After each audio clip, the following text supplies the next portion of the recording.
K9 자주포의 완전한 국산화를 위해 STX 엔진이 영국의 글로벌 엔지니어링 업체인 리카르도와 협력하여 K9 엔진 개발에 나섰습니다.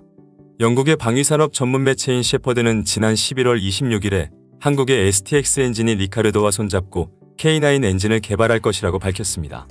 참고로 리카르도 엔진은 세계 최초의 전차라고 불리는 영국의 마크 전차 시리즈에 탑재되었으며 현재는 엔진과 변속기, 차량 시스템 및 하이브리드 및 전기 시스템을 개발하고 있고 미국과 유럽 시장에도 활발히 진출하여 철도 및 방위 분야에서 성과를 내고 있는 글로벌 엔지니어링 업체입니다. 현재 STX 엔진은 지난 5월에 산업통상자원부가 소재 및 부품기술 개발 사업의 하나로 추진하는 K9 자주포 엔진 국산화 사업자에 선정되어 엔진을 개발하고 있습니다. K9 자주포의 엔진 국산화는 산업부와 방위사업청이 지난해 5월에 방산 분야 소재 및 부품 기술 개발 사업 협력을 위한 업무 협약을 하고 선정된 첫 번째 과제로 지난 2월에 공고되었습니다.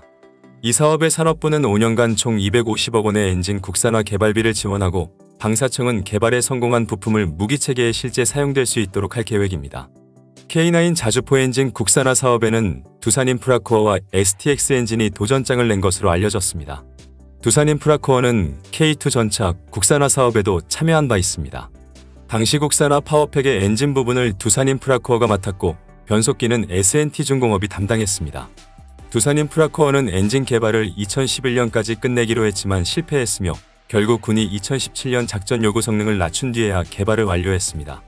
따라서 군은 K2 전차 1차 양산은 해외에서 도입한 엔진으로 사용할 수밖에 없었으며 변속기는 국산화를 끝내 실패해 지금도 독일산 변속기를 사용하고 있습니다. 지금까지도 K2 전차의 변속기 국산화를 둘러싼 논란은 지속되고 있으며 지난 7월에는 방사청이 국산 변속기와 관련된 국방규정을 개정한 데 대해 S&T중공업에 특혜를 준 것 아니냐는 논란이 제기된 바 있습니다. 파워팩의 변속기를 개발할 수 있는 업체 역시 국내에서 S&T중공업이 거의 유일합니다. 상식적으로 생각해봐도 K9용 파워팩 전체에 대해 국산화를 추진하는 것이 상식적인데 어떤 이유인지 추측하기는 어렵지만 아마도 정부에서 S&T중공업에 대한 국방규정 개정 특혜 의혹에 대해 부담을 느껴 다시 S&T중공업의 변속기 개발을 맡기는 것에 부담을 느낀 것으로 보입니다. 결국 방위사업청은 이번 사업에서 K2 전차의 전철을 밟지 않기 위해 K9 엔진 국산화 사업에서 변속기를 제외시켰습니다. 때문에 엔진과 변속기를 묶은 파워팩 단위가 아닌 엔진만 국산화하기로 해 당시 방산업계에서 의아하다는 반응을 보였습니다. 또한 당시에도 두산인프라코어가 1500마력의 K2 전차용 엔진을 개발한 실적이 있어 이를 바탕으로 두산인프라코어가 1000마력의 엔진을 쉽게 개발할 수 있을 거라 생각해서 두산인프라코어가 선정될 것이라는 여론이 많았습니다. 하지만 하나디펜스는 내부적으로 K9 자주포 엔진을 생산하지 않은 업체가 국산화에 나설 경우 엔진 형상이 변경될 수 있고 이로 인해 K9 자주포의 차체 설계를 변경할 수도 있어 부담이 될 수 있다고 우려했습니다. 현재 STX 엔진은 독일의 MTU와 라이센스 계약을 맺고 K9에 탑재되는 MT881KA 500 엔진을 라이센스 생산하고 있습니다. K9 자주포의 통합체계를 관리하고 있는 하나디펜스로서는 STX 엔진이 개발한다면 지금 K9에 탑재되는 엔진과 크게 이질감이 없을 것이지만 두산이 새로운 엔진을 개발한다면 K9 자주포와의 통합에 어려움이 따를 수 있다는 말로 풀이됩니다. 여기에 STX 엔진은 K9 자주포 엔진은 독일 MTU사의 기술 협력으로 생산해 국산화율이 60%에 그쳤지만 이번 국산화 사업을 통해 자체 기술을 적용한다면 국산화율을 100%로 끌어올릴 수 있을 것이라고 밝혔습니다. 결국 방위사업청은 K9 전차와의 호환성 문제 등을 감안해 K9 전차의 엔진 개발 업체로 STX 엔진을 선정한 것입니다. 참고로 STX 엔진은 1976년에 설립되었으며 경쟁력을 갖춘 디젤 엔진 생산업체로 평가받고 있습니다. 1977년 독일 MTU사와 디젤 엔진 창정비 협정서를 체결하면서 2018년에 국내 최초 방산 디젤 엔진 생산 2천만 마력을 달성했습니다. 특히 방위사업청 무기체계 개조개발 사업으로 K1A2 전차 파워팩 성능 개량을 위한 1360마력의 엔진을 개발했습니다. 육군의 주력 전차인 K1 계열 전차와 K9 자주포 및 K10 탄약 운반 장갑차 등의 디젤 엔진뿐만 아니라 해군의 구축함과 고속함 호위함, 그리고 초계함과 잠수함 등의 함정에 장착되는 디젤 엔진을 공급하고 있습니다. 하지만 독일 MTU사의 디젤 엔진을 생산하며 기술력을 쌓은 STX 엔진은 MTU사의 특허권을 벗어나 엔진을 개발해야 해외 수출도 가능해지지만 STX 엔진은 MTU사의 특허권을 피해가며 K9용 엔진을 개발하는 데 어려움을 겪은 것으로 보입니다. 이러한 내용은 영국의 방위산업 전문 매체인 셰퍼드가 지난 11월 26일에 보도한 기사에 나와 있습니다. 셰퍼드지가 보도한 내용에 따르면 한화디펜스가 K9 자주포에 국산 엔진을 장착하는 방안을 추진하고 있다며, 이에 따라 리카르도사는 한국의 STX 엔진과 K9 자주포의 수출 증대를 위해 군용 클린시트 엔진 개발을 돕는 계약을 체결했다라고 보도했습니다. 이 계약에 따라 한국의 STX 엔진 엔지니어들은 리카르도사의 엔지니어링 개발팀에 합류해 관련 기술을 이전받게 된다고 전했습니다.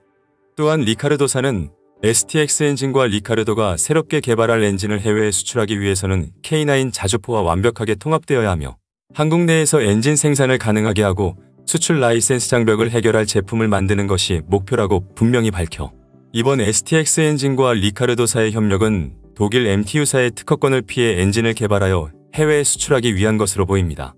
현재 우리나라의 K2 전차와 K9 자주포가 독일의 제재로 인해 수출하지 못하고 있는 지역은 중동 지역입니다. 우리나라는 UAE의 K9 자주포의 수출을 추진한 적이 있었지만 독일의 엔진 수출 금지로 엔진이 공급되지 않아 수출을 포기한 적이 있습니다. 유럽에서 가장 엄격한 무기 수출 조건을 가진 독일은 K9의 엔진뿐만 아니라 유로파이터 타이푼 전투기와 독일산 부품을 채택한 에어버스의 A330 MRTT 공중급유기의 수출에서도 엄격한 수출 조건을 내걸고 있습니다. 독일은 터키 주재 사우디 대사관에서 피살된 자말 카쇼기 사건에 대한 사우디의 설명을 납득할 수 없어 사우디에 대한 무기금수 조치를 단행했으며, 그 여파로 사우디가 추가 발주한 타이푼 전투기 48대의 수출이 중단되었습니다.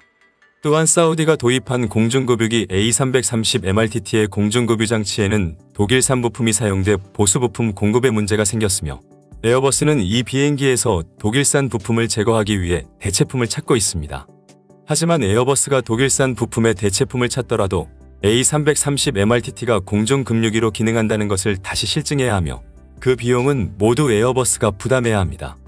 이 상황을 가장 간단하게 개선하기 위해서는 금수 조치를 지속하고 있는 독일을 설득하는 것이지만, 각국의 설득에 귀를 기울이지 않는 독일은 2019년 9월에 금수 조치를 2020년 3월 31일까지 6개월 연장하기로 결정했습니다.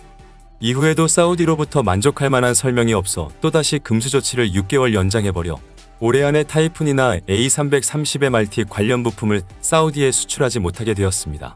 마찬가지로 독일은 UAE에도 인권 침해를 이유로 무기 금수 제재를 계속 해오고 있으며, 한국의 K9은 이런 이유로 UAE로의 수출이 좌절되었습니다.